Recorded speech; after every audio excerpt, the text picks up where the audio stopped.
soon as I connect it to the YouTube.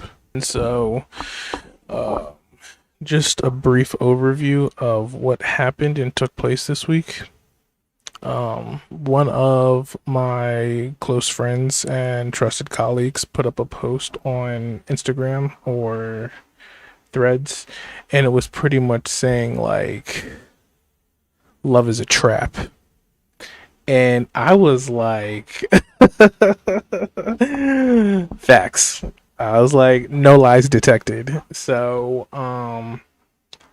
I kind of had some words to say on that. Let me see, because I took a screenshot of what I said. I don't want to. I know. I don't want to put the person's out there because they're kind of, to themselves and incognito. But so let me do my introduction and then we will talk about that slowly. But okay. So hello and welcome everyone. I am Sinfully Cerebral coming to you live from Tangled Facebook and YouTube tonight. Today's topic is love is a trap. It's just where we're going to leave it at. Just a reminder, please don't forget to hit the like, share, and subscribe button. I would greatly appreciate it, and it helps out a lot. Especially the Neogenian family. If you guys could, I don't know, if you're on Facebook, tag like Renaissance Fairy or this Neogenian Life, so that they can get the notifications a little quicker. I know this Neogenian Life has messaged me saying that they have not been able to stop in for a while because they just keep missing it. So, maybe Mark or Susan would be interested. Thank you, Pooks, for stopping by. I appreciate that. Yes, it's going to be a really interesting topic today. And so, just want to give a brief shout out to all my Neogenian supporters: Renaissance Fairy, This Neogenian Life, Art Prompter, Vibrational, Heretical Response, Joanna Laguna, Pooks, Mark, and everyone else. Thank you. And so, I kind of had it outlined as a script. So as I go over this, I'm thinking about if I should have this transformed into an actual article and uploaded to my Medium. But that's still in the works because I'm already exhausted. So let me take a swig. Where Pooks Tangled? No, Pooks is on Facebook right now. So I'm streaming on my personal Facebook, not my Facebook page, because I know that you can see the updates from my Facebook page.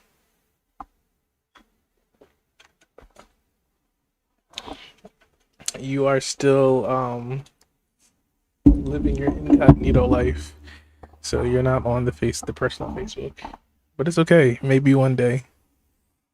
And so let's see. We have some comments from everybody.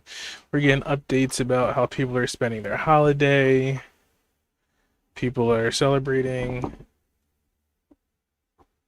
Well, I guess it can be, depends on who's in the relationship and what they want out of it. That's coming from Art Prompter. So that is true. Like, it depends on who's in the relationship and what they want out of it. And so my friend's post, their original post was, love is a trap, and I was like, sheesh. And they were like, the insights are not fucking around. They said love is really what keeps us trapped in this MFR. And my initial reply was kind of vulnerable. So I'm not sure if I want to share the whole thing with you guys, but I guess since you guys are my most loyal supporters, I will share this with you guys for right now.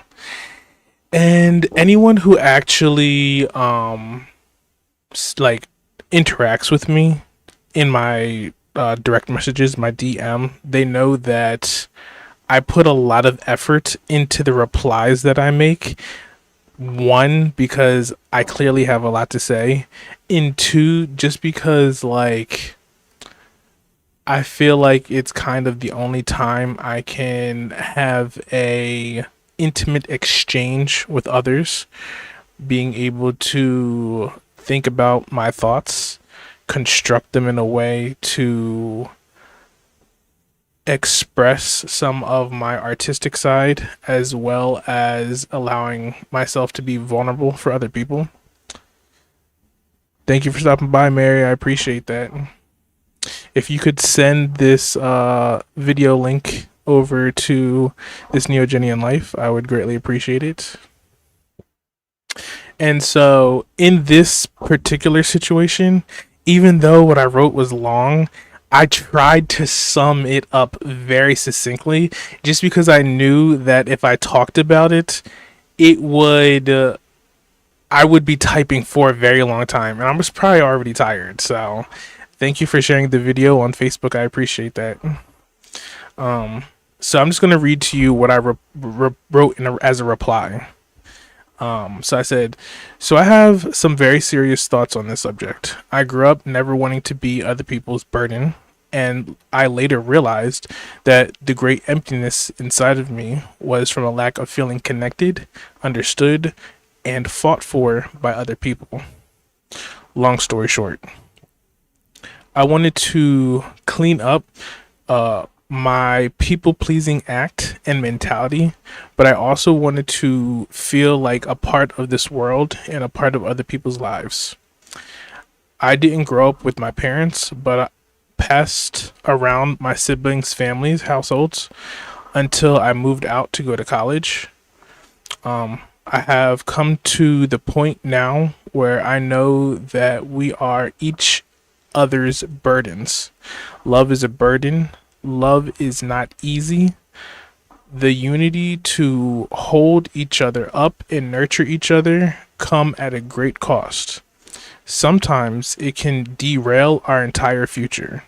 It's very hard and very difficult, but I think of all the people I was willing to change my whole life and self for, and I couldn't count one person who was willing to do the same thing for me. I know that I have a lot of love, in parentheses it says burden, to give, and there's a lot of love, again in parentheses it says burden, I can take. So I'm very serious about the places where I allow myself to spend my energy. All of this to say, yes, love is the prison. Division, of course, has its own basket of problems, but love isn't all sunshines and rainbows, like they would make you believe. Love is some of the hardest shit you will work for and fight for and suffer for. It's the heartbreak we willingly allow ourselves to go through that show us the raw, intimate depth within us. You are speaking nothing but truths. But I'm still replying into the conversation. And even just what's keeping us tethered to the world in general, of course, LOL. But you already know that. So I think that their initial post was probably closer in relation to the last point that I made, but because I knew that they had already gone through the thought process of that, I didn't feel the need to reiterate that. But for the Neogenian who are in that go and participate in the Nexus Academy, or who hang out with the Neogenian Oculus or in Morg's chat, here recently Susan has reiterated the importance of acknowledging that there is the experiential side of reality, and there is the formal side of reality that we can know rationally, whereas the experiential side is something that we have to genuinely experience. It's not something that we can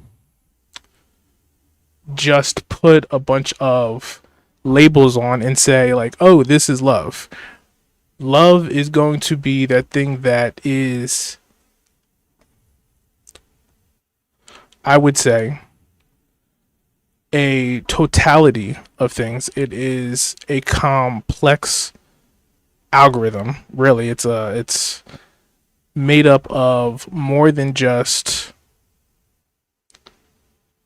something that you can write down or give a complete coherent structure to. There are going to be irrational aspects to love. There are going to be intuitive aspects to love, emotional aspects.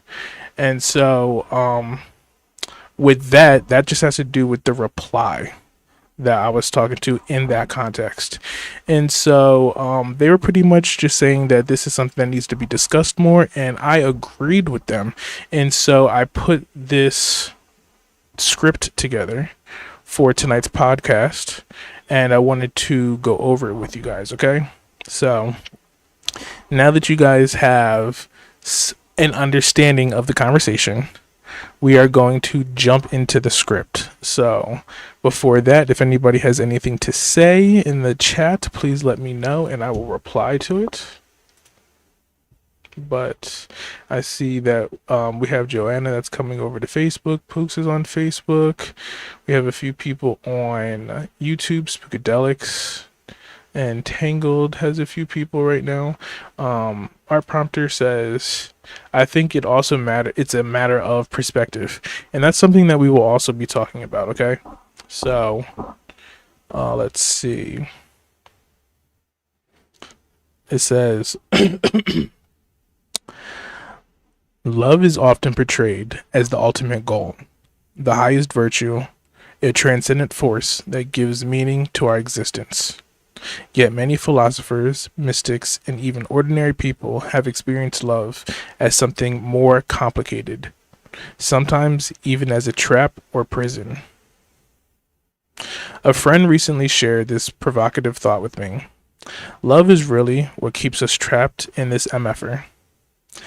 This raw sentiment struck me because it challenges our cultural narrative about love as purely beneficial. Today, we'll examine this tension through various philosophical, esoteric, and psychological lenses. Is love truly a trap? And if so, why do we keep willingly walking into it? What can we learn from those who've grappled with love's dual nature throughout history? And let's find out. Pooks. Before we dive into philosophical perspectives, I want to share some personal reflections that inspired this episode, which of course is the screenshot that I shared with you guys. I didn't put it on screen, but I read from it. And so, like I said, I'm thinking about turning this into an article, so I'm just going to read the structure of how I have this written, okay?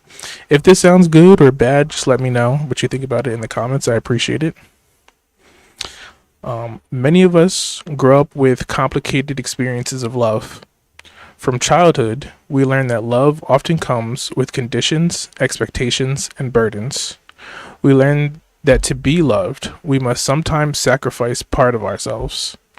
I openly expressed to my friend in our conversation, I grew up never wanting to be other people's burden, and later realized that the great emptiness inside of me was from a lack of feeling connected, understood, and fought for by others. Love is a burden. Love is not easy. The unity to hold each other up and nurture each other comes at a great cost. Sometimes it can derail our future. And these are all sentiments that you guys heard me outline in my reply. This reflects a profound truth. Love requires tremendous effort, vulnerability, and often suffering. The unity it creates between people comes at the cost of mutual burden bearing. We become responsible for each other's well-being, happiness, and growth. Yet I concluded with this insight. The heartbreak we willingly allow ourselves to go through shows us the raw, intimate depth within us. Perhaps it's precisely love's ability to trap us that makes it so transformative. Throughout history, philosophers have wrestled with love's contradictory nature. Some of these perspectives, Aleister Crowley, for example, the controversial occultist and founder of Thelema, offers a fascinating perspective on love's potential to both liberate and enslave. His famous dictum, "Love is the law, love under will," which I have on a shirt that you guys may see me wear occasionally, suggests that love must be guided by one's true will, one's authentic purpose and path. In Crowley's system, love becomes a trap when it's divorced from will. When we love out of social obligation, neurotic attachment, or fear of loneliness, we become ensnared. But when love flows from our authentic nature and aligns with our highest purpose, it becomes transformative force. It becomes a transformative force. In the Book of Lies, Crowley writes, "Every man and every woman is a star, meaning each person has their own orbit, their own path. Love becomes problematic when it pulls us from our true trajectory." Some Gnostic perspectives, Gnostic traditions provide us an even more radical view of love as potentially imprisoning. Various Gnostic sects, particularly the Valentinians and Sethians, viewed the material world as a creation of the Demiurge, a flawed or even malevolent creator god who traps divine sparks, human souls, in physical bodies. In texts like the Secret Book of John and the Gospel of Truth, earthly attachments, including love relationships, are portrayed as mechanisms that bind souls to the material realm. These attachments distract us from seeking gnosis or direct knowledge of the divine. For Gnostics, love becomes a trap when it strengthens our attachment to the illusionary material world.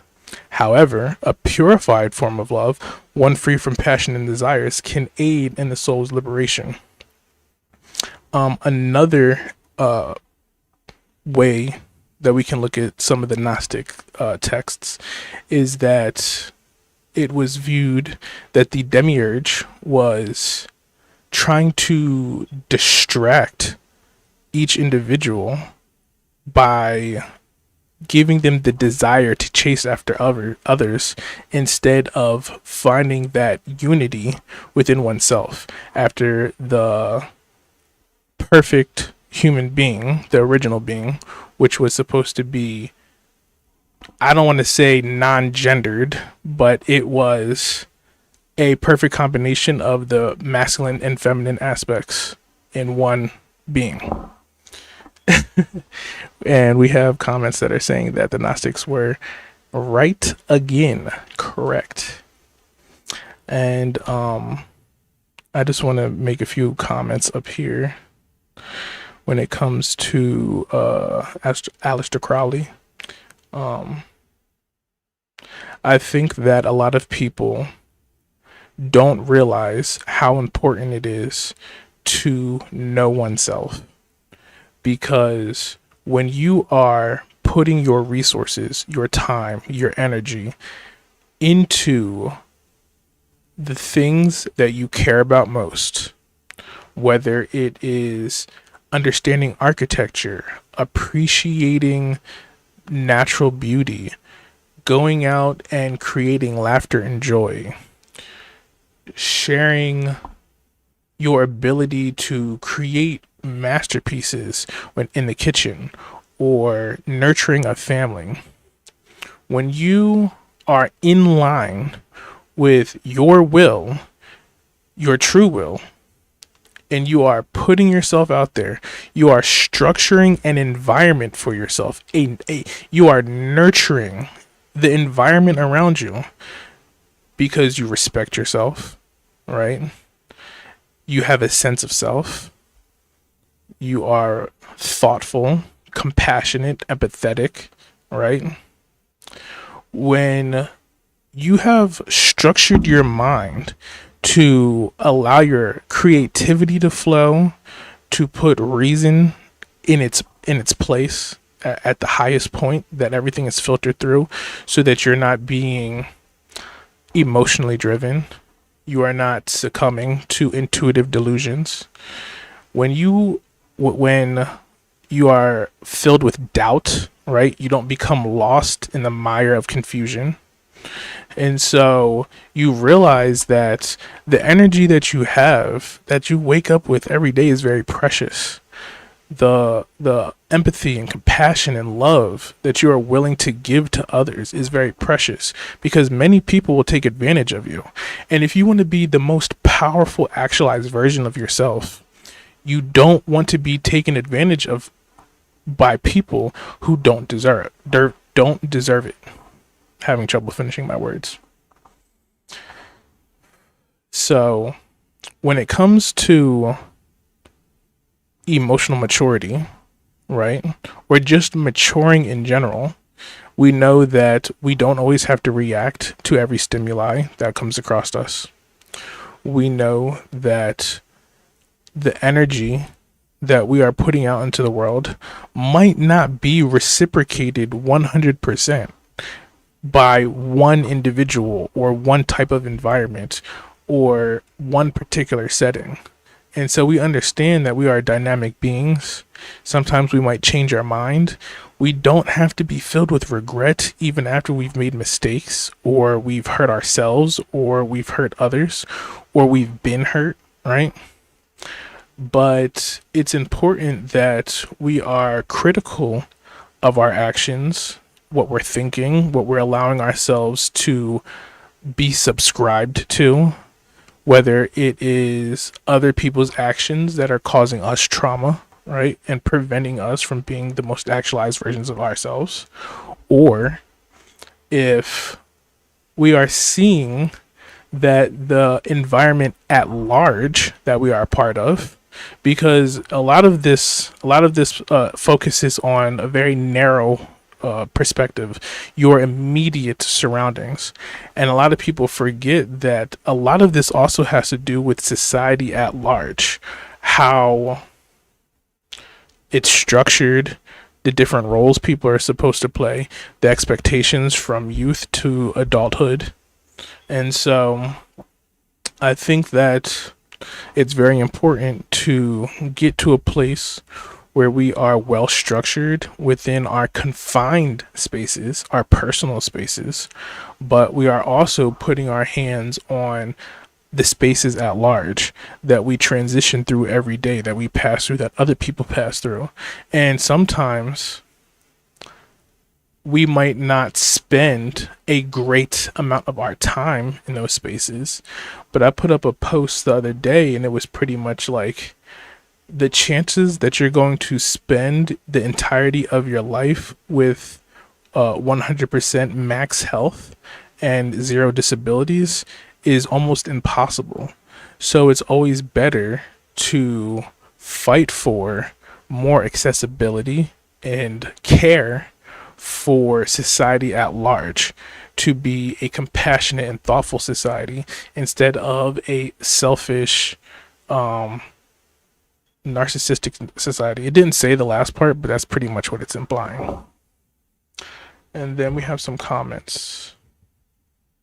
Yep, time and attention become more valuable. Absolutely. As in what you give attention to. How I look at it is energy flows where you focus. So whatever you're focusing on, all that mental energy, all the time that you could be spending doing something else, it's all being directed on whatever your attention is on. So I would definitely say be extra careful and respect yourself. Thank you for coming over to YouTube. I appreciate that. And Spiral Fox, thanks for coming to hang out. I don't know what. Okay, you're going to be back soon. Thank you, Art Prompter. And then let me see. We're going to continue reading, okay? So the German philosopher Arthur Schopenhauer often offers perhaps the most cynical view.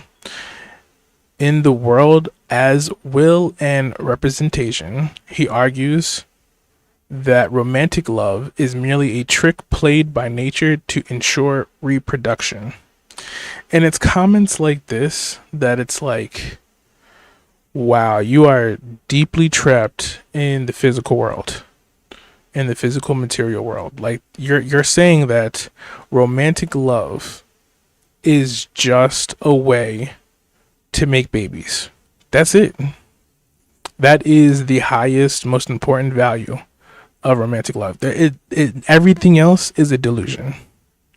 As long as you're out there making babies, it's doing exactly what it's supposed to do. It says Schopenhauer writes that we fall in love not because we found our soulmate, but because our unconscious recognizes genetic compatibility for producing offspring. The feeling of love, he suggests, is simply our body's way of ensuring the survival of species. The survival of the species. A biological trap disguised as transcendental emotion. As transcendent emotion. I'm going to have to edit that. Sorry. As transcendent emotion. Does it sound better like that? As transcendent emotion?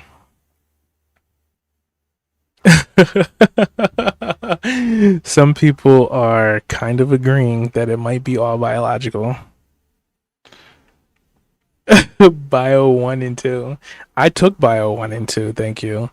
And as fun as it was, I no longer wanted to get up at 7 o'clock to go to class at 8 o'clock. I'm sorry. It wasn't worth it. And I did like taking biology. It was fun. But why? And then the labs are 3 hours long. Why? It's okay. I just wasn't ready for it. It was my fault. I wasn't mature enough. As a counterpoint, Erich Fromm argues in The Art of Loving that genuine love is an art requiring knowledge and effort. He distinguishes between immature, symbiotic forms of love, which do indeed trap us, and mature love, which respects the integrity of both self and other. I've never had to do any type of dissections. I know. Don't say that, Lilith. Thank you for stopping by. That is horrible. I am so sorry. It did sound horrible when I said it.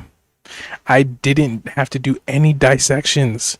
My entire life, I've never had, in my state, I've literally never had to dissect any type of animal before.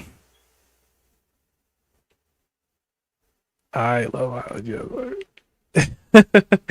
We have all the biology nerds in the chat.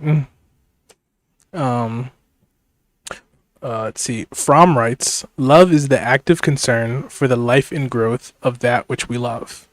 And see, like, this is using the same word to describe what it is, which isn't really a description to me, but this is the quote, so it is what it is. In this view, love becomes a trap only when it's confused with possession, dependence, or the abdication of responsibility, meaning that people feel like it has nothing to do with them. And I often have heard online in the last few years that people's happiness is their own responsibility. And to some degree, I agree with that. For example, if you are in a relationship and you are contemplating things like cheating, dishonesty, feeling uncomfortable, running away, and stuff like that, you should just leave. You should break up with the other person. Now, of course, that is extremely simple to say, but sometimes we find out later that the people we care about are violent, mad, hysterical, and psychotic, you know? And so sometimes it's not as easy as just walking away. But for the people who have the ability to understand that they shouldn't just settle in a relationship just to be in a relationship, I would say it's much more important to walk away instead of feeling like you have no responsibility to the other person in the relationship, to communicate with them, to care about them, to nurture them. Of course, you should also be cared about, nurtured, thought about, and stuff like that, right? but it shouldn't just be a one-way street.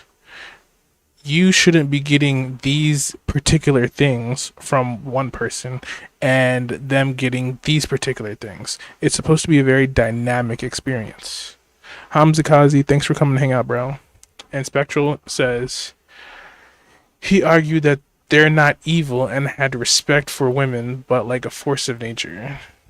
Are you talking about Schopenhauer?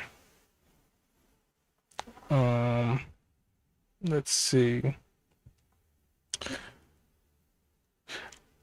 I see. So Renaissance Fairy says that she will walk away from a relationship even if she's been in it for 10 years, and that's good. I mean, that's unfortunate because I know there are people who have this weird idea that they don't want to break up with the other person because they've wasted so much of their life. To me, that's already putting a limitation on how much longer you're gonna live. I think that a 2 year, 5 year, 10 year relationship that is healthy and happy is 1000% better than a 40-year relationship full of fighting, misery, and abuse. And I literally know people who do not agree with that. They believe that they should stay in a relationship with the other person because they've already wasted so much of their life. Sunken cost fallacy. It's insane. For me, it literally physically makes me sick. It literally makes my stomach churn thinking about how that's other people's worldview. I don't try and like abuse them or belittle them.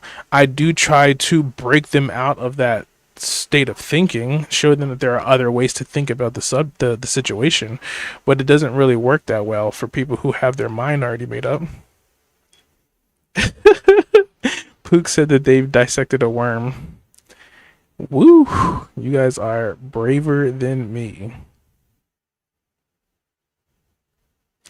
And Ren said that it wasn't that they didn't care. And that's another thing.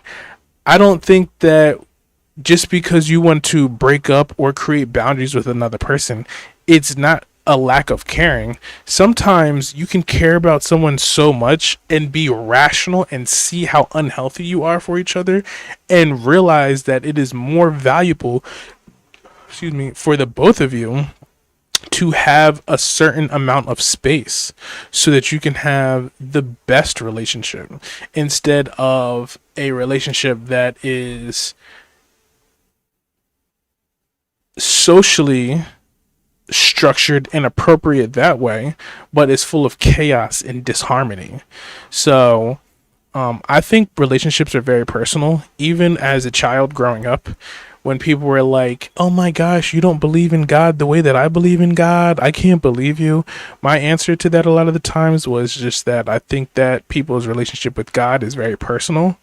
And I think that each individual person should take that journey on their own to explore their own personal understanding, the God of their own understanding, and walk life in that space. Now, again, I was very immature and a child talking like this. Thank you for the subscription, Pooks. I appreciate it. But the sentiment was that I don't think, even within the same sect and religion, that the relationship with one person has with God is the same relationship another person has with that God. Okay? And for some people, they could vibe with that answer, and other people, it would just make them more angry. And that's another, like, I didn't even talk about the trap of religion and love in this article, but that could probably be an entire live stream just by itself.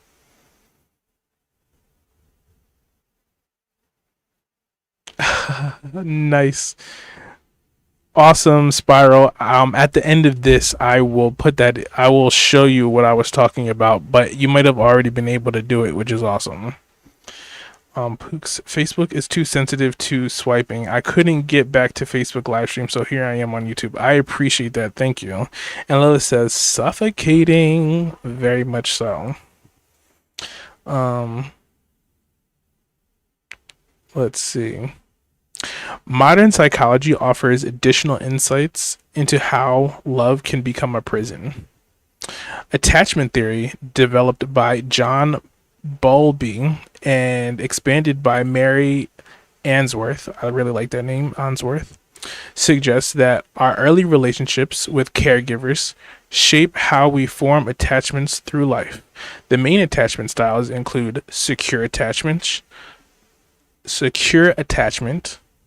comfortable with intimacy and independence; anxious attachment, craves closeness but fears abandonment; avoidant attachment, values independence and often avoids intimacy. Looking at somebody in the chat. Disorganized attachment, exhibits conflicting behaviors due to trauma or inconsistent caregiving. Also looking at people in the chat. Those with anxious attachment often experience love as a trap of constant vigilance and fear. Those with avoidant attachment may feel suffocated by love. Sorry. Those with avoidant attachment may feel suffocated by love's demand for vulnerability and connection.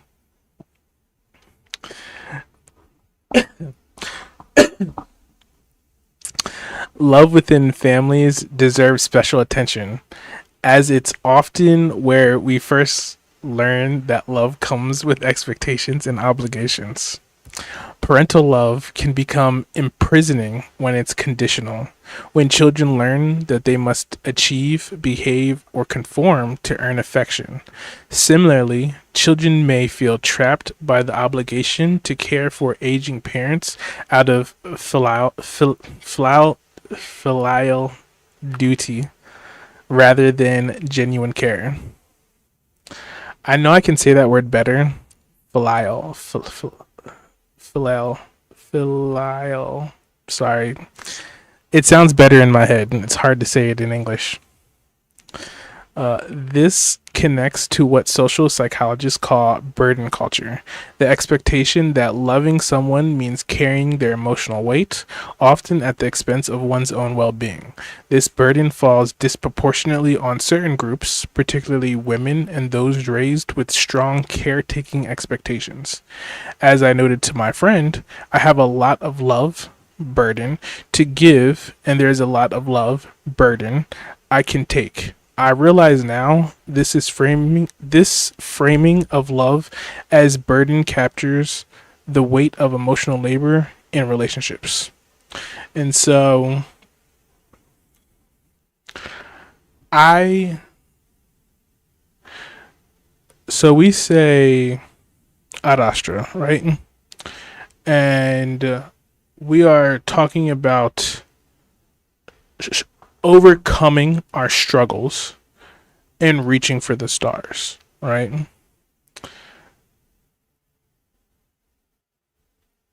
I look at life as something that should not be easy and is something that should not just be handed out. I think that life should be full of challenges and tribulations that we overcome and strengthen our ability to actualize ourselves by bringing our thoughts into reality. Okay? Short stop. Per aspera arastra. Exactly. And so I don't want us to create a world where we are pacified as a species, where everything is handed out to us and no one has to achieve anything to get what they need, right? And there's all types of different movies that kind of show the dangers of creating a society of high privilege and how it can actually still create disproportionate injustice within society. Like there's this one movie, I think it's called Just in Time. I could be wrong, but It's about a reality where people can freeze their bodies at the age of 25, and as long as they have enough time on their clock, they can pretty much live perpetually. They use that time as a resource to buy things, to pay their rent, to get from place to place, pretty much. And the only way people die is if they run out of time. Now, the thing is, they have capitalized longevity. Pretty much, people could live just however long they wanted, but they've made it so that if you were born into a poor structure, that the likelihood that you would live indefinitely would be very, very small. Most of these people who are living a very long time are, they own their own businesses, they are legacy families, they have time passed down from their parents and grandparents that have accumulated just hundreds of years worth of time, right? And so I think that we have to be extremely careful trying to create a society where everything seems perfect. I don't think that we can create this society where we are completely free of challenges, burdens, tribulations. And instead of creating something like that, where you could potentially live forever if you are the perfect capitalist, instead, we should try not to unnecessarily burden people beyond what life is already throwing at us, right? So for some people, they're going to be born with like a difficulty with comprehension, a difficulty with perspective, a difficulty with empathy and compassion. And I've mentioned this in previous live streams. I don't think that we should euthanize people because they are sociopathic or narcissistic or psychotic or anything like that. I don't think that that helps the situation. I think that these are individuals that need a particular type of care, a particular type of life structure, whether that means giving them the means to strap into some kind of virtual reality to live out their fantasies, or allowing them to express themselves on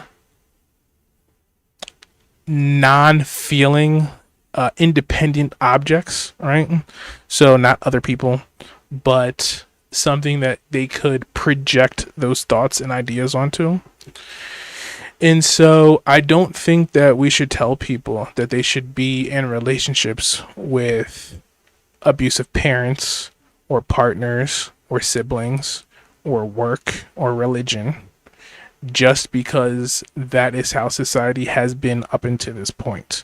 And I know I took a really long time to come all the way back around to that point, but I just want you guys to know that us trying to make the world a perfect place so that we don't suffer or that other people don't suffer isn't realistic.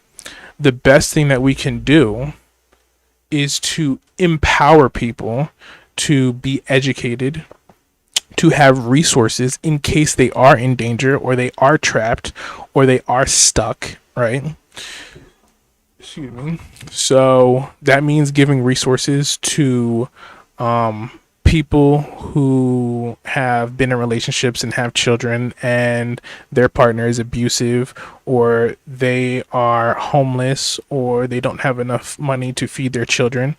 It kills me that the system would rather take your children away from you, give someone else money to take care of them, and then put you on the streets, instead of saving money by just helping you have money to feed your own children, or to have transportation to get your children to school, or to get you to work, or to make housing affordable. It just instead of living in this game of monopoly and life and capitalism, where if you are not the perfect business minded individual that has narcissistic tendencies or psychopathic tendencies to get to the top, instead of living like that, or being homeless, instead of having these two choices, we should just restructure society so that we know that this life is about the living beings and giving the living beings the maximum capacity to actualize and to experience and to learn and to grow.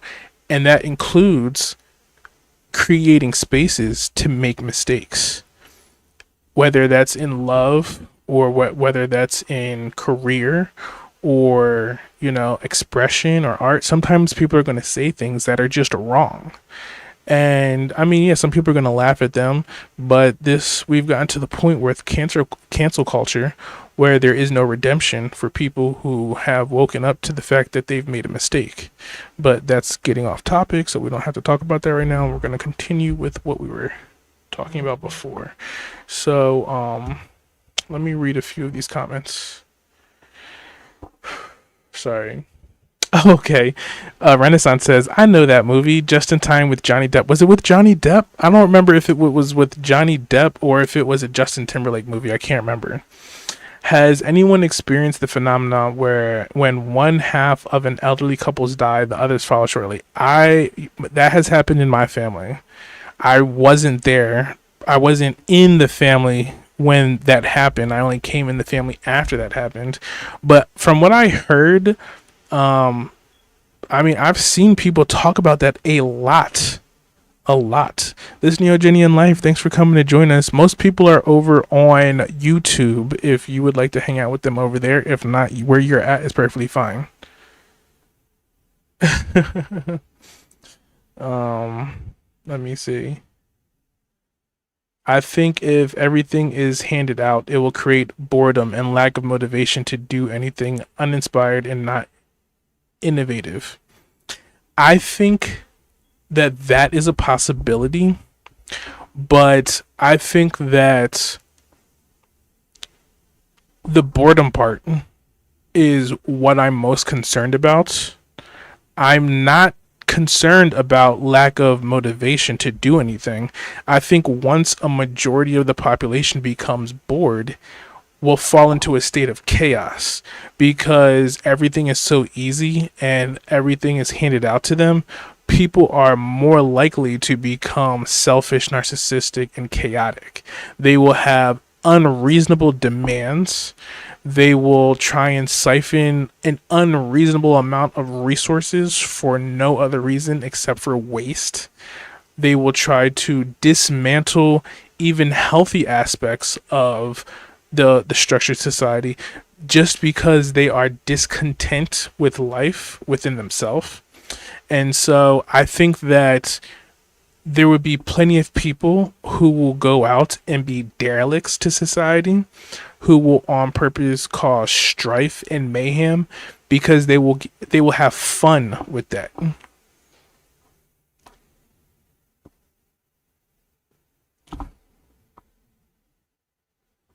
Sorry, my lips are drying out from all the talking. But like I said, I do think that there is danger in creating a society that is full of handouts, for sure. I think that we should help each other, though. I think that when we see people are earnest and genuine, like, there are going to be children who are like, if only I had this, I could achieve my dreams. And like, there's going to be adults who are like that. And I think that sometimes it's okay to help people and sponsor them and lift them up and take care of them, as long as we are still allowing them to suffer under the full reign of disappointment, of betrayal, of failure, not trying to stop them or to rush them through the process of feeling those things, but to genuinely allow them to really have their world flipped upside down. and not be homeless or hungry or, abandoned, but to be like, yeah, you messed up. You made some bad choices. Didn't work out very well, huh? That other person just doesn't seem like to be the right one for you. And whether that means moving back in with your parents or having dorm based living styles for people to go and be taken care of by the community and stuff like that.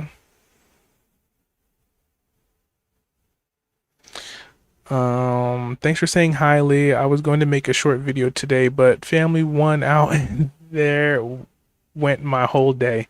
Tomorrow is mine though, all mine. So that is from This Neogenian Life. And they're saying that what I'm saying is so important. Phone almost dead. About 15 people are all talking around me. Ta ta for now. TTFN. Thank you for stopping by. I appreciate it. And then Spiral Fox says they hate how mean people are to the homeless. The crazy part is who and what is homeless right now is so blurred. The lines are so blurred because there are so many people who are living out of their cars and they have full-time jobs. They have families that they're taking care of. They still go out and see their friends and they put on an illusion to protect other people from knowing their truth. And then there are people who they literally just do not fit into how our current society is structured. They have no way to properly get a job and function in how things are currently. Staying at one place for 8 hours, standing on their feet, getting from one part of town to the other part. And why should these people have to be homeless? Why should they have to be abandoned or hungry or dirty? It doesn't make any sense, and two, it's just horrible.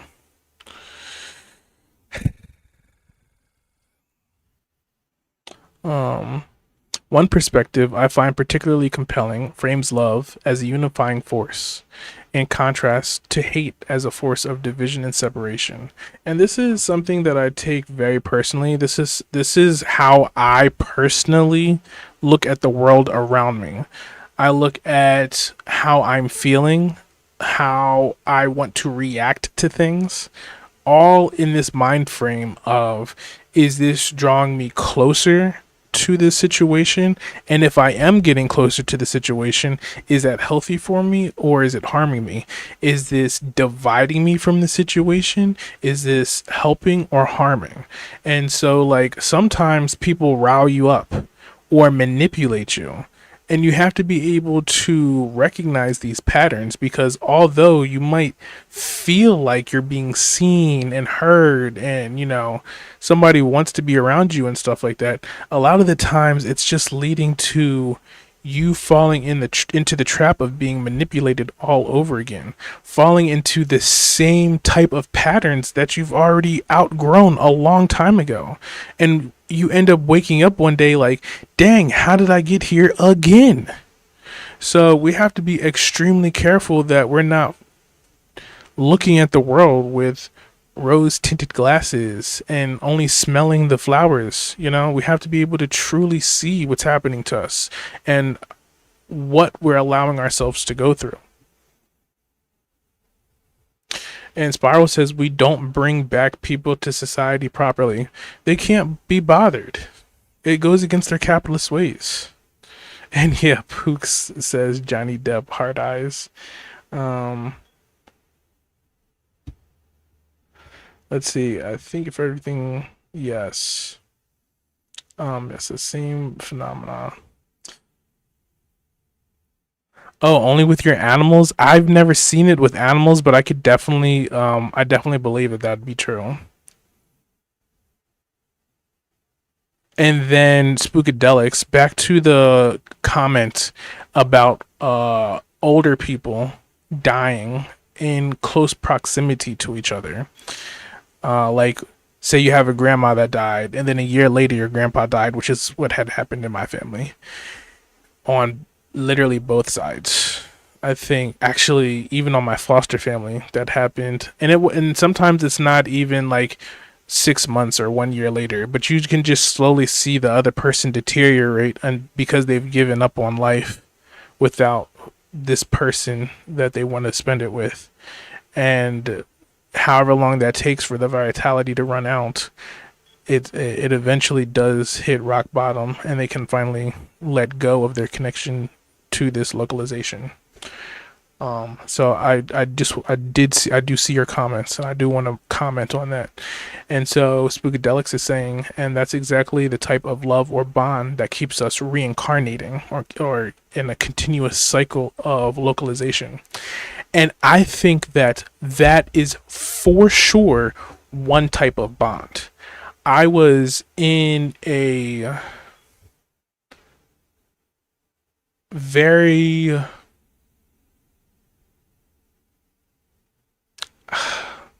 I was in this one relationship that was, I don't want to say like all over the place, but it was definitely a first time for me dealing with particular types of mentalities.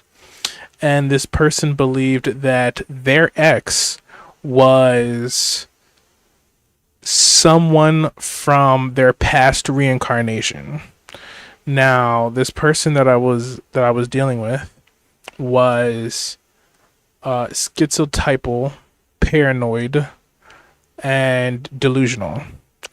And so before I could truly get a sense of how asymmetrical their thoughts were, how disordered their thoughts were, they would be telling me about how they would call up their ex and they would be borderline cussing them out and harassing them. And how they always spun it to me was that, oh, well, whoever their ex was with was contacting them or following them online and starting trouble with them and watching what they're doing and stuff like that. This is before I understood that they were paranoid, right? That they had anxiety. They suffered from this one thing. Whenever we would go out in public, they would just be like, oh my gosh, all these people are staring at me.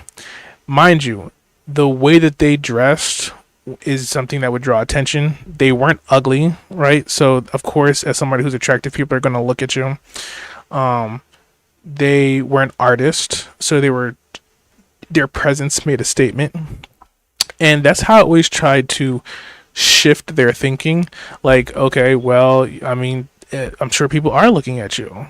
I mean, your outfit looks really nice. I mean, we are having a conversation and we're smiling and laughing. That's going to draw people's attention. Just trying to take them out of the mentality that these people are thinking negative things about them. It wasn't until a lot later that I realized that they were suffering deeply from intrusive negative thoughts that made it so that they constantly wanted to harm other people. And so that whole situation, I went through so much growth in that relationship because I had to really confront my, like I said, people pleasing, my silence, my self-respect, my lack thereof knowledge when it came to how to take care of myself, what I wanted to do with my future, how much effort I was willing to put into overcoming the struggles that I was going through, right?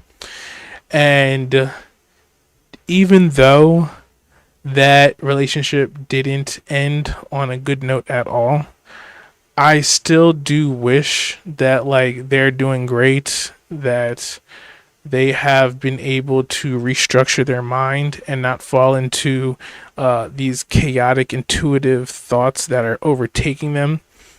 I've mentioned before, this is the same person. There was times where they would be talking about like being out in the world and like seeing hallucinations appear before them and stuff like that on the path. And I remember in my teens when I was starting to become more lucid and more having a deeper sense of clarity in the world, I remembered I was struggling with not being able to tell if I was having a dream, if I was dreaming, or if I was awake in the real world, in the collective domain. And it took me a very long time to separate the spaces so that I wasn't confused. And so when I was dealing with this person, I do remember reflecting on those thoughts of confusion and doubt and insecurity and, just being vulnerable. And so I felt for them for sure. And I was just like, I want you to walk the path of apotheosis, to self-actualize, to not be confused, to be able to articulate yourself, to express yourself, to allow yourself to be loved and cared for by the people around you who do want those things for you. And so often, I run into people who they just can't wait to tell everyone how much they hate themselves so that their internal dialogue, their personal narrative comes true about how everyone in their life and everyone all around them also hate them. And this is when you're confronted with my time and my energy and my environment are sacred. And I don't want to feed the positive energy inside of me to this other negative oriented being. And so you can deeply care about people and you can deeply want to unify in these spaces, but you have to realize that you might be putting yourself in greater harm and greater danger by giving yourself over to these hateful spaces. I see so more often than not. Pooks is a warrior. Pooks puts herself out there and is exploring spaces and interacting with spaces that are highly volatile. So it would make sense for people to be in Pooks' space that are saying horrible things because Pooks has structured herself to be a warrior and to stand out and to be loud and to fight against injustice. And so there are many people who can't handle that pressure. And I'm not saying that the people who are in opposition, angry, mad, hysterical lunatics, I'm not saying that they are right. I'm just saying that with how our current society is structured, that is definitely what they are likely to face given their actions of standing out against injustice, even at the expense of their own safety and their own health. And so I think that we have to be extremely careful about, like I said, how we structure ourselves, what we give our energy to, how we are allowing ourselves to be protected. Do we have a strong community to back us up? And I know for me, what I spend most of my time doing is talking to people in the DMs. And so sometimes I get a little depressed because I feel like it might be kind of hard to recognize the amount of effort that I put into the community at large, because I'm having a lot of very private conversations with many people. And these are people who are truly, genuinely struggling with their own problems, and they are doing their best to overcome their personal limitations, whether it is resources or their environment or their past or whatever. And so, I do want us as a community, my Neogenian community, to see each other, value each other, not feel invisible. I want us to help each other as much as possible, whether that is with opportunities for resources, money, food, places to stay, whether that is just communicating how we feel, whether that is learning which spaces are best to talk to which people about which types of things, I think all of that is valuable. And to me, that is love. That is a type of unity, a type of structure that helps us come together.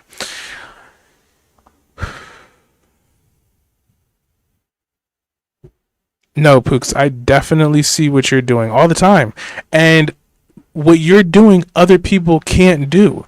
And it's not because they don't have the ability, but to them, the risk of what you're doing is so great that they can't put themselves out there any further, you know? And it's just one of these situations where it's like Morg, for example. Morg has been a lot more vocal lately when people have confronted them about why they specifically talk about Christianity. And they're not talking about Islam, and they're not talking about Judaism or any type of Eastern philosophy. And Morg is like, I'm talking about the abuse that I experienced personally. I could they talk about other sects and other religions? Sure, they do it all the time. But the majority of what they're talking about is from one, their personal experience, and two, what they have the most knowledge about. Excuse me. It is, of course, better to structure yourself maximally in the most optimized way for you, right? And other people, they can be mad, but they shouldn't be mad. If that is what they want, if they want to hear somebody's opinion on Islam or somebody's opinion on Judaism, they should go out, educate themselves, and then go into other spaces. For me, I on purpose listen to opinions that I don't agree with just so that I can start figuring out how to filter which areas I can be in and which areas I can't be in. And sometimes it's very hard because people say some really awful things, and it's not about me trying to find my comfort zone. It's the fact that we live in the real world where other people have substantial power over your life. And so I don't want to be someone who's delusional and says things like politics has nothing to do with me.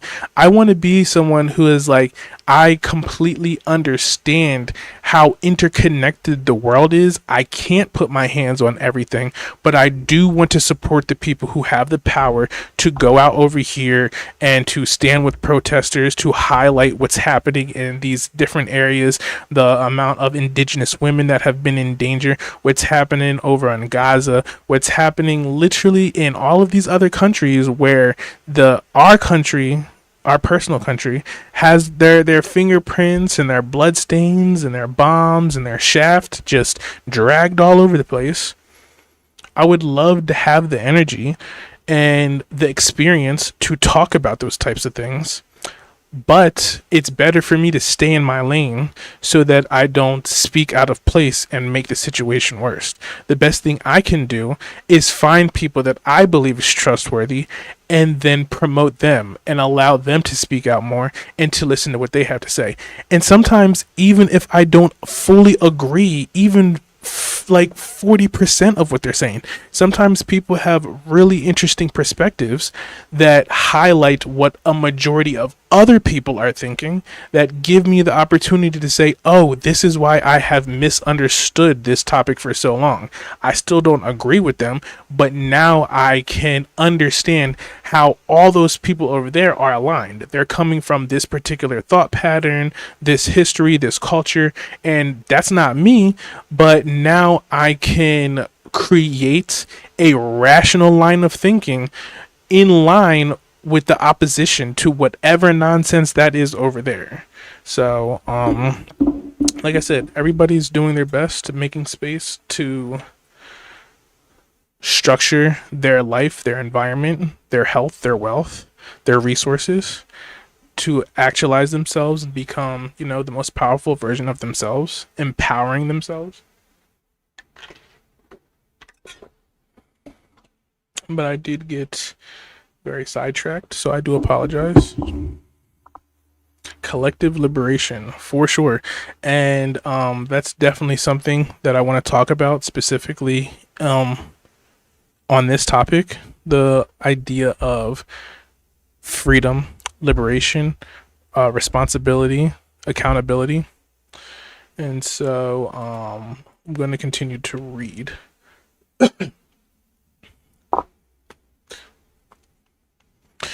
One perspective, and I already read this, but we're going to start again. One perspective I find particularly compelling frames love as a unifying force, in contrast to hate as a force of division and separation. When love functions at its highest, it dissolves the boundaries between self and other, creating a unity that transcends individual limitations. This is reflected in mystical tradition worldwide, from Sufism concept of divine love to Buddhist compassion. And I was thinking about a particular example of this that I wanted to talk about. If you've ever been to like a lake, a river, the ocean, and on the surface of that water, you can see a reflection of light and clouds in the sky and birds and stuff like that. When we're talking about using love as a function to dissolve the boundaries between self and other, hold on, do I need to read the next part? The next part says, yet this very unity can become a trap when it erases healthy boundaries or when it leads to codependence. The challenge becomes, how do we maintain connection without losing ourselves? How do we love deeply while preserving individuality? And so the example, right? When you're looking at the water, the reflection on the water, and it's just this beautiful painting of colors, right? Now, you don't want all of these colors to just bleed into each other and become just this pure white of nothingness, this pure blind white light. You also don't want it to become this murky black substance that is just endless depth. You want to be able to look at the surface of the water, the canvas, the medium, and see that the swaying of the trees still has a certain type of division from the sky, and yet it doesn't. It is a scene all at once. You're not trying to measure the distance from the top of the trees to the sky. You are taking in the whole picture. You see the sun and the clouds. You're not trying to measure where one thing starts and the other thing stops. You see it as one beautiful experience. When we start talking about erasing healthy boundaries, that's when everything is just trying to fight for supremacy, blend into one incoherent image, right? Sometimes you get ripples, or like I said, the shine on the water is so bright that the picture is gone and it's just blinding you, or it's just pure blackness, you see nothing. That is not a healthy unity. The healthy unity is when that picture is in harmony and it allows you to have that experience. And even that sense of beauty and wonder and love that you're having, that's not painted or coded into the picture or anything like that. That's literally something beyond words. It's literally beyond words. Hello T, what's up? I'm glad that you were able to make it. Yeah, like when the light reflects on sparkling water, and even when you are in a trance and you are imagining things off of your own mind.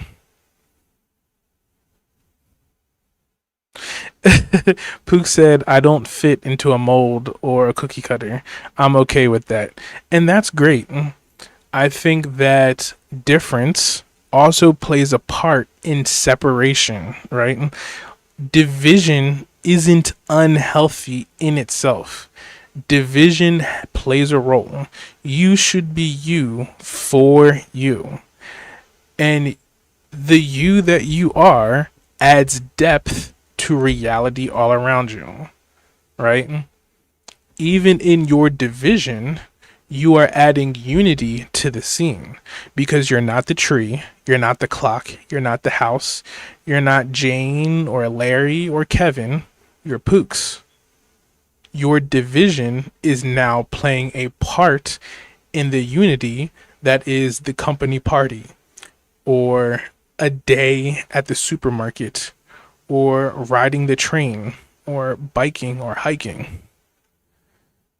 Your division can still lead to unity. This brings us to the critical question: when is love freedom and when is love bondage? Love becomes freedom when it encourages authenticity and growth, respects boundaries and difference, comes from abundance rather than lack, enhances rather than diminishes each person's potential. Sorry, I couldn't read. Enhances rather than diminishes each person's potential. Love becomes bondage when it demands conformity or performances, creates unhealthy dependence, stems from fear, obligation, or guilt, requires the sacrifice of one's integrity or dreams.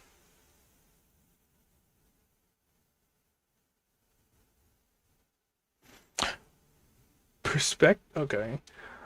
Love manifests in various forms, each with its own potential for liberation or entrapment. Rational love, based on conscious choice and compatibility. This form of love can liberate us from blind passion, but may become a trap of calculation and compromise. And so, is this the type of love? It had me wondering if this is the type of love that's contractual. You're in that could unconsciously become a relationship of give and take. So I know that this is what people consider rational love, right? For some people, it is pedigree. It is bloodline or culture. Some people, it is having a particular amount of things in common with each other. This is what people consider rational love. The compatibility aspect of it, right? So they make a list of who they are and who the other person are, and they draw parallels to each other. This, for some people, is the perfect type of love. It is well structured for them and easy to understand. Intuitive love, a deep, often inexplicable connection that transcends reason. I don't like when we talk about like transcending reason.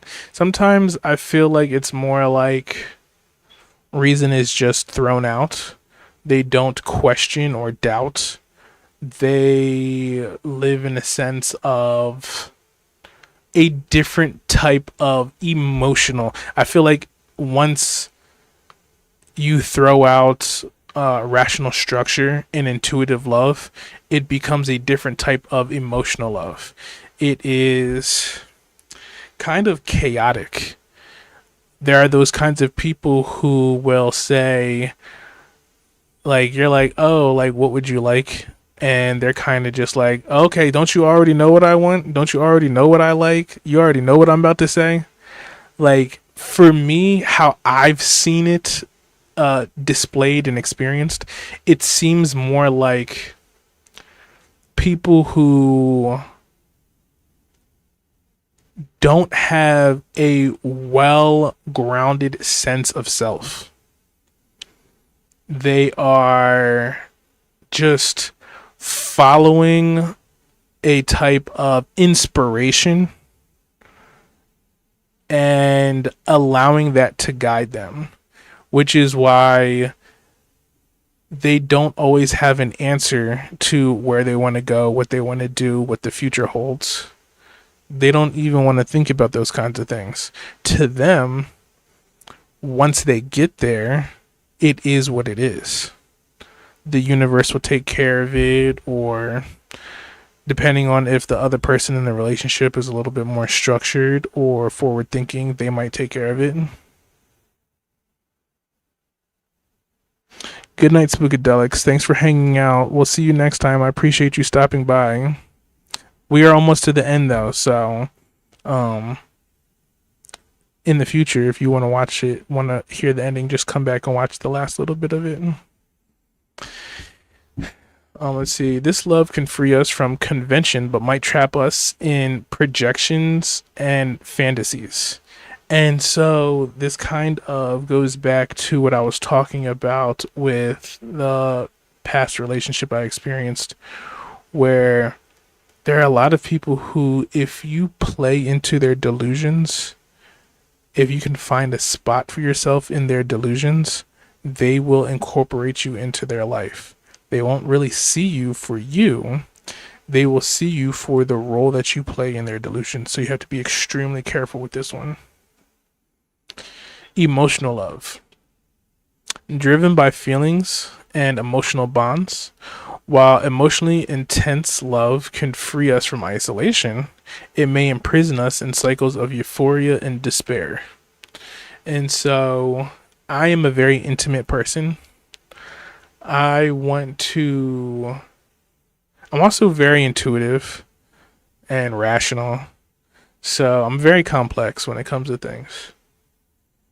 I want to text you and you to say, I was just thinking about you. And I want you to text me and I want to say to you, I was just thinking about you. I want us to be able to sense each other, not even just from across the room, but in completely different cities. I want us to be able to share in each other's dreams, both metaphysically and physically. I want us to plan for our future together.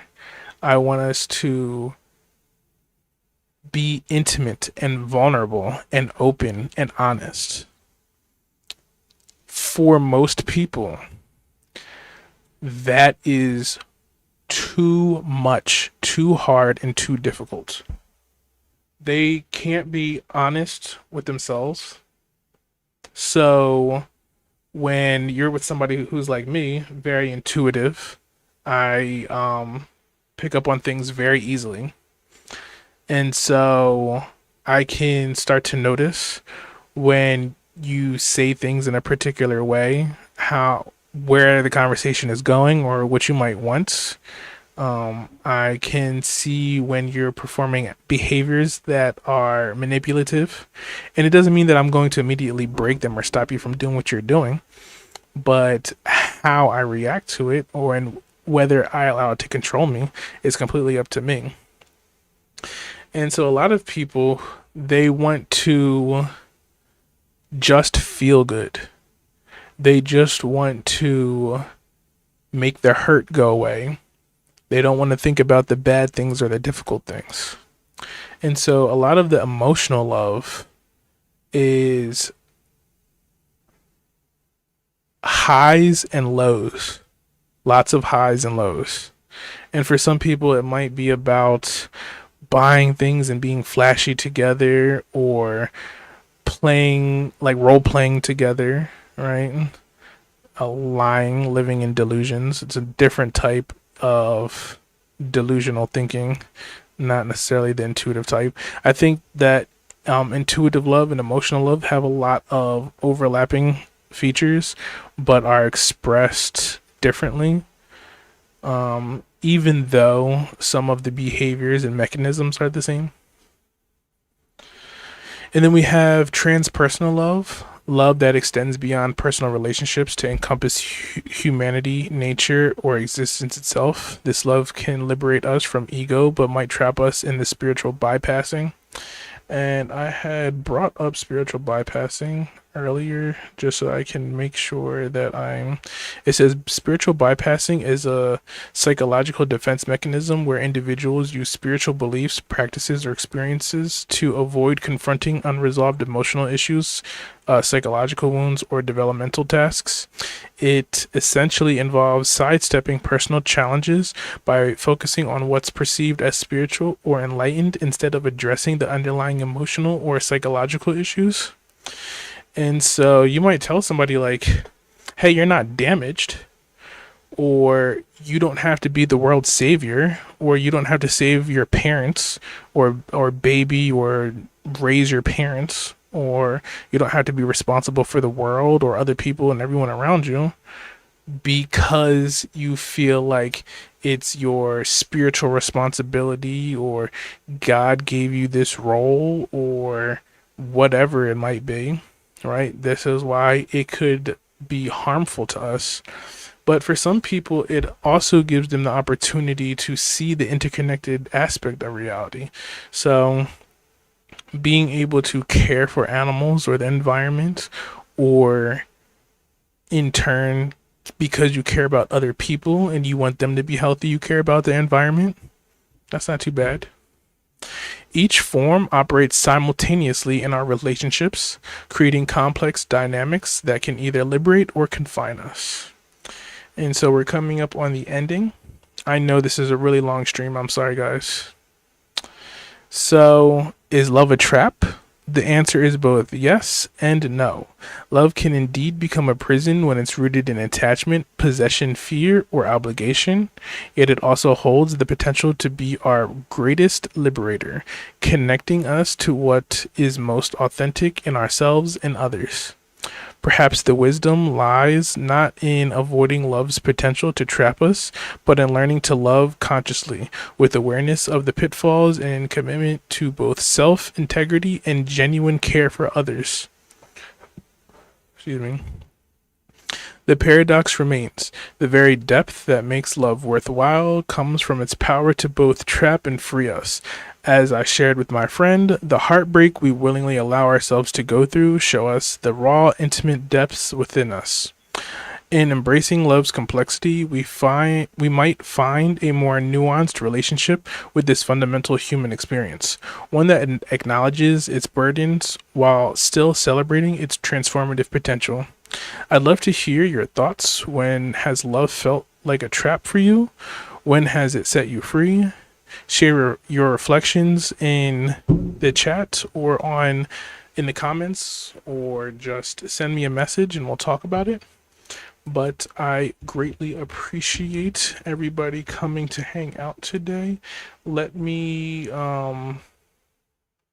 figure out which window I'm gonna put up. Let's see, which window should we look at, guys? Should we look at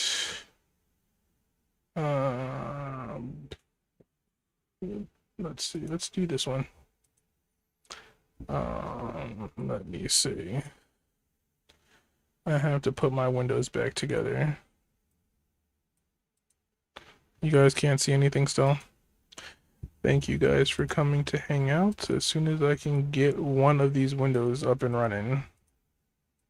Nothing wants to work except for YouTube. For some reason, the YouTube one wants to work, so let's put that one up.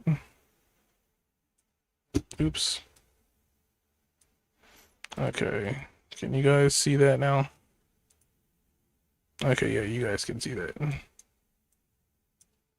I can see none of these. Hey, y'all, ET's under the sofa. So I see Pooks is here, Renaissance Fairy, Halo, Spookadelix, who went out not too long ago. Lilith, I really appreciate you coming through. And then over here, Spiral has been super helpful with comments. Their comments are, love is complicated but still worth the fight. This sounds very familiar. This Neogenian Life stopped through. Hamza Kazi, Art Prompter, and Esli, thank you. And then over on Facebook, we have a lot of comments from Joanna Laguna and Pooks and Mary. I appreciate you guys. And so in the future, hopefully I'll be able to do streams that are a little bit more structured like this. Thank you guys. I don't have any personal emojis, not yet, but in the future, hopefully I'll have some personal emojis to share with you guys. Um, but yeah, so hopefully I can do streams that are a little bit more structured in this way so that things can be clean and easy. And I just lost my screen. I don't know why or how that happened. And maybe I will still turn this. Oh, never mind. That's because I'm here. Maybe I'll still turn this into an article. I haven't decided yet. Do you guys think that this is article worthy? I could put the YouTube video hopefully in the comments. So, I mean, directly into the article so that people can watch it or read it. It says we've been live for 1 hour and 34 minutes. And so from here, I will see you guys next time. I do still have 3 more live streams that I'll be doing this weekend, but they will just be purely hangout streams, except for tomorrow night. I plan on doing a Neogenian stream to let love win to catch up on whatever videos we are behind on, because I know We Are Eternal has put out a new video. Renaissance Fairy has tagged me in a new video. This Neogenian Life said that they wanted to record a new video. And then I don't think I got an update for Exploring the Holos, but Exploring the Holos usually puts up a new video every Friday. I might have missed it, but I don't think that I got a notification for one. So you do think we should make it an article? Thank you for stopping by, Lilith. I appreciate it. Lilith, do you have a new video up? Lilith, do you have me on my personal Facebook? Can't remember. Do you have me on Instagram? If you could send me a DM. Let me see if I can just click on you. Channel act. Go to channel. Okay, let's see. Open a new tab. Oh, nice. Okay, let's subscribe. And then we have a video up. Alchemy, it's a family thing. Okay, nice. So I will... Oh, it's kind of loud. I don't have you anywhere but here. Thank you. It's okay. I was able to find your channel.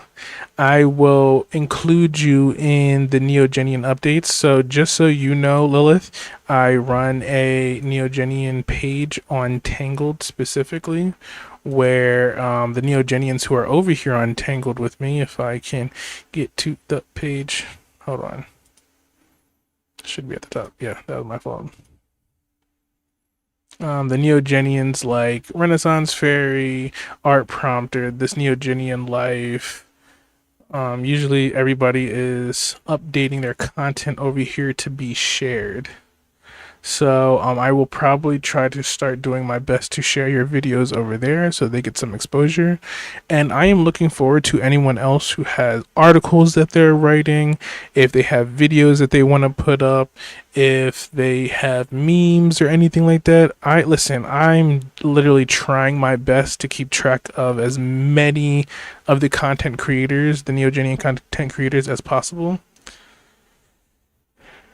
So if you guys feel like I am missing your work, or I haven't recognized your work yet, or I haven't seen it, please make sure that you are leaving comments so that I can go look for it and I can put it up so that you can be a part of the community outreach. I greatly appreciate everyone's help. And then Halo's last comment says, some are not necessarily looking for love in a relationship, but maybe to fill a certain role for themselves or even their family. And that's very true. I wanted to talk about the roles of parents and children in this one. I feel like what I did with this script, this outline, this article, this essay, was very on the surface. I wanted to talk about parents and children in depth just by themselves. Excuse me. I wanted to talk about people and their religious affiliations in depth just by themselves. But that's when things get very complex, and there's a lot of this conversation that people are in denial about and just do not want to hear. And that's completely fine. That's up to them. And so I think that what you're saying is absolutely correct. But I just did not have time to get to it today. So anyway, thank you guys so much for hanging out, and I look forward to seeing you all in the future. I will be doing an anime stream on Tangled tomorrow.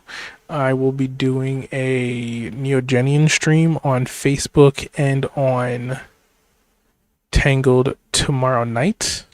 The anime stream is in the morning. The Neogenian stream is at night. And then on Monday, I will be doing another anime stream in the morning. So, good night, everyone. It's very complicated. I know we're all saying goodbye still. I will see you later. Ta ta for now.